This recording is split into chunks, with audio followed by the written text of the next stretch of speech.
Bom dia, boa tarde, boa noite. A todos os que estão chegando, sejam muito bem-vindos. E os que estão retornando, bem-vindos de volta. Eu sou a Tia Lu e esse aqui é o nosso espaço de leitura compartilhada e bate-papo.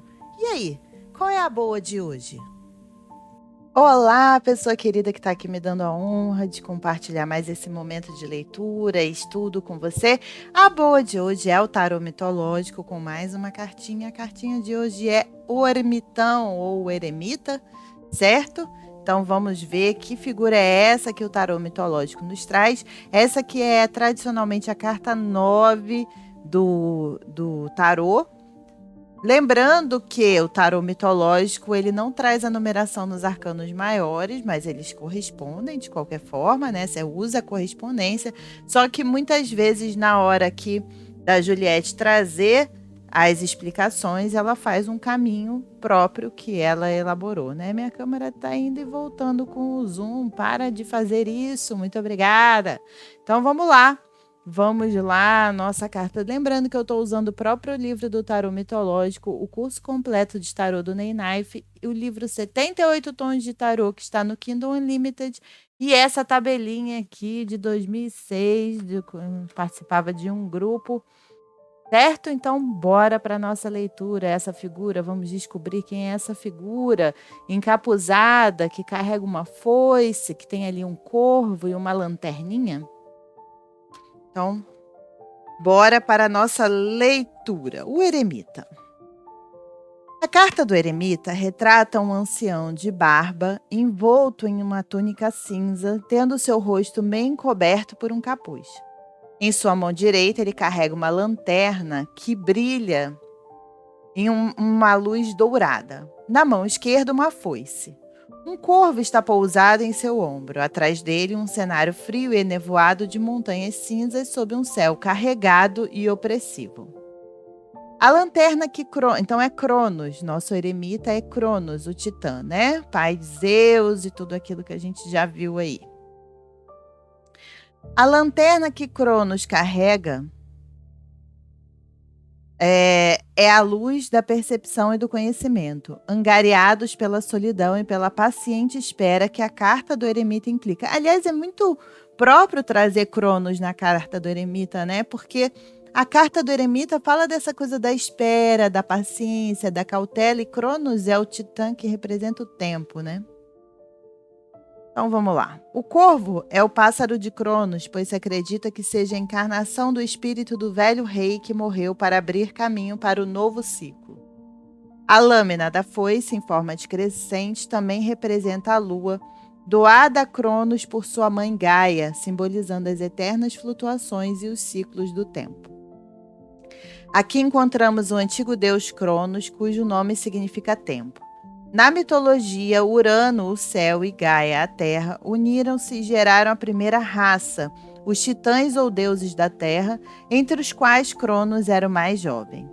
Mas Urano considerava sua progenie com horror, pois eram todos feios, imperfeitos e de carne. Por conseguinte, ele trancou os titãs nas profundezas do submundo para que não ofendessem seus olhos. Mas Gaia irritou-se e planejou vingar-se do marido. De seu peito, retirou uma pedra de sílex e modelou uma afiada foice que ela deu ao astuto Cronos, seu filho mais jovem. Ao cair da noite, Urano chegou em casa como de costume. Enquanto seu pai,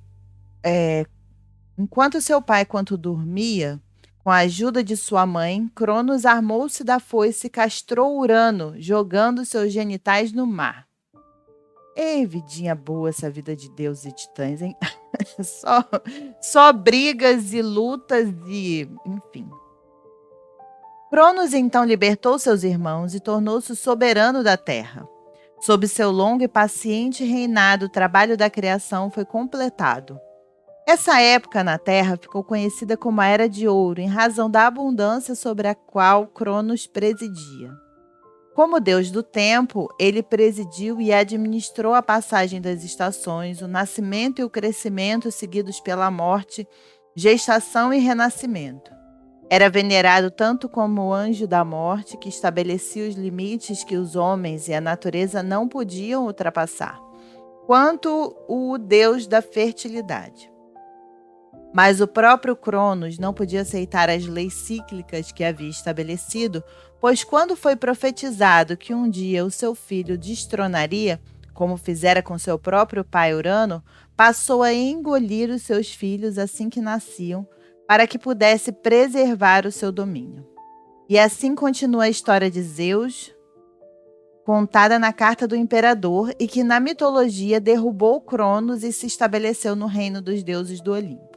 Alguns dizem que Cronos foi banido para as profundezas do submundo, mas outros dizem que foi para as ilhas abençoadas onde dorme, esperando o início de uma nova era de ouro. No sentido interior, Cronos, o eremita, é a imagem da última das 4 lições morais que o louco deve aprender: a lição do tempo e as limitações da vida mortal. A ninguém é permitido viver além de seu tempo e nada permanece imutável. E essa é uma simples e óbvia faceta da vida que, apesar de sua simplicidade e do fato de ser evidente, para nós é doloroso aprender e da qual muitas vezes nos conscientizamos já com certa idade e com a dura experiência. Cronos é um deus que incorpora o significado do tempo e assim mesmo ele não o aceita. Então ele é humilhado e destronado e aprende a ser sábio na solidão e no silêncio. De muitas maneiras, é a imagem do próprio corpo que inexoravelmente envelhece e, no entanto, revolta-se contra o seu mortal destino. O problema da solidão e de descobrir que derradeiramente somos sós e mortais são dilemas que todos os seres humanos devem enfrentar. Aceitar essa condição também é, de certa forma, uma verdadeira separação interna dos pais e da infância, pois significa o sacrifício da fantasia que algum dia, em algum lugar, alguém virá e fará com que tudo melhore. Então eles viveram felizes para sempre. É um sentimento que não pode sobreviver no mundo de Cronos. A juventude passa para a maturidade e nunca pode ser recuperada de maneira concreta. Mas a memória e a sabedoria são adquiridas com o passar do tempo, assim como o dom da paciência. A lição do eremita só pode ser aprendida por meio de lutas e conquistas.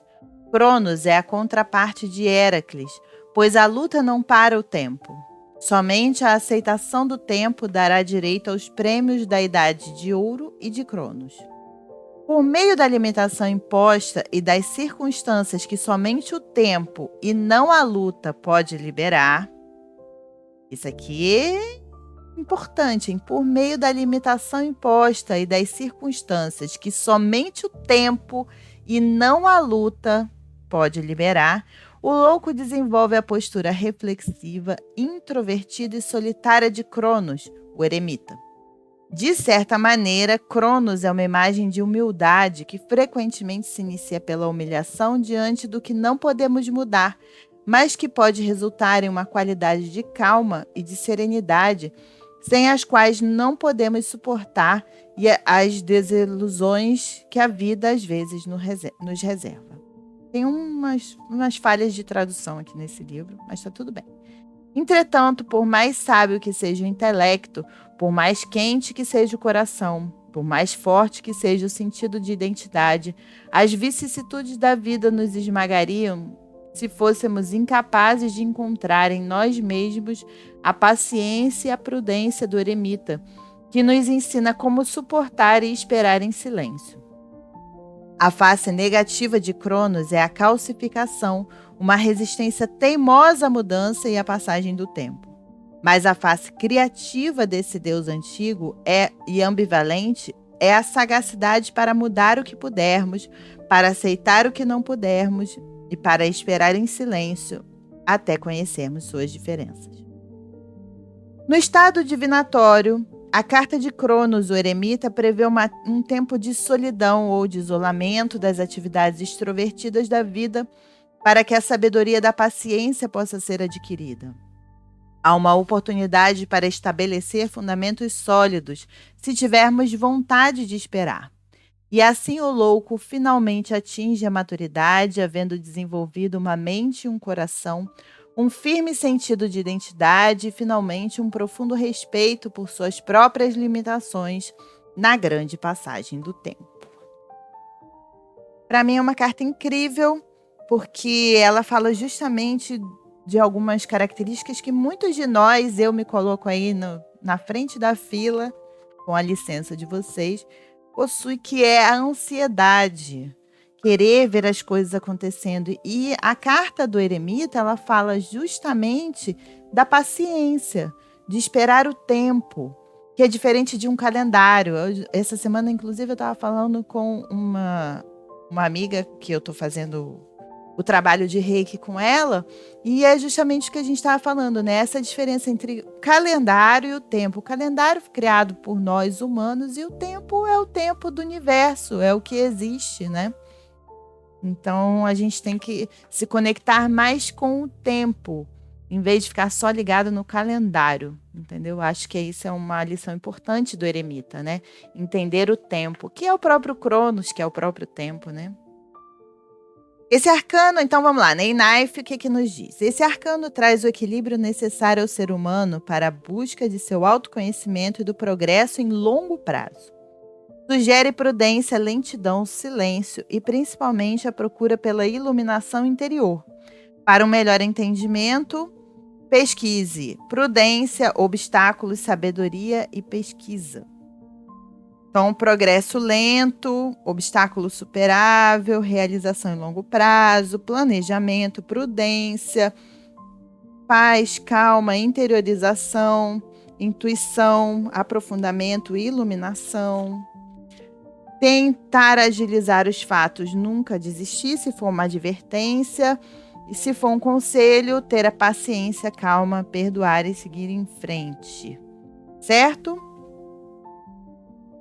Então, nós vamos seguindo aqui 78 tons de tarô, o que ele nos tem a dizer sobre a carta do eremita. Olha lá, também uma figura bem parecida, né? Um manto cinza, aqui ele tem um cajado e não a foice, e a lanterna, né? A lanterna sempre é essa iluminação aí, que vem da introspecção, da meditação, da reclusão, de onde vem essa iluminação que vem de outros planos, né? Que está dentro de nós, que pertence a nós.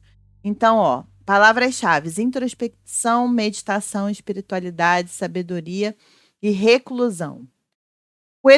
O eremita representa a introspecção e a virtude. Quando aparecer, significará que você precisa seguir o seu próprio caminho e fazer alguma contemplação pessoal. Isso ajudará você a se entender e descobrir tudo o que está procurando. Essa carta significa que você está precisando fazer uma pausa. As questões externas distraem o seu pensamento interior, então é necessário direcionar seus pensamentos de maneira interna e encontrar sua sabedoria para se orientar. Nesses momentos de paz e tranquilidade, terá uma compreensão mais profunda de quem você é e do que deseja. Então é lógico que o isolamento, ele tem também a sua faceta ruim. Aqui ele fala do sentido invertido, né? Mas quanto a alerta, né? Então, se isolar demais também não é saudável, mas se isolar um pouco é saudável e necessário. Trata-se de uma carta relativamente neutra, chama você a olhar para dentro de si em busca de respostas. Portanto, é um talvez, que é aquilo que a gente odeia em perguntas de sim ou não, né? Para perguntas que resultem em uma resposta de sim ou não. E aqui, né, na tabelinha, eu tenho o ermitão como paciência, cautela, solidão, pobreza e cuidado. Cuidado, assim, advertência, né? Então, essa foi a nossa leitura, o nosso estudo de hoje. Aqui a carta do eremita, uma carta importante para a gente refletir a respeito, né? A gente que está sempre aí cercado de muita coisa, de muito movimento, principalmente online, né? A gente nunca está quietinho com a gente mesmo, então a necessidade de estar com nós mesmos, nos isolarmos um pouco, né? Dessa movimentação do mundo que está muito intensa, para buscar respostas, né? Para buscar a sua própria sabedoria interior é importante. Bom, e aí, você está gostando? Se você está gostando, deixa um like aqui pra gente. Isso não custa nada para você e ajuda muito o projeto aqui dentro do YouTube. Compartilha o vídeo se você desejar, se inscreve aqui no canal, vai ser muito legal ter você aqui comigo, com a gente, né? Nós somos aqui quase 500 pessoas agora e eu tô bem feliz. Aqui embaixo tem os links das minhas redes sociais, Twitter e Instagram, e aqui em cima tem uma playlist com todas as cartas já estudadas até aqui de O Tarô Mitológico, tá bom? Então, espero que você fique bem, cuide-se bem, a gente se vê no próximo vídeo. Muito obrigada pela sua companhia, um beijo e tchau. Tchau!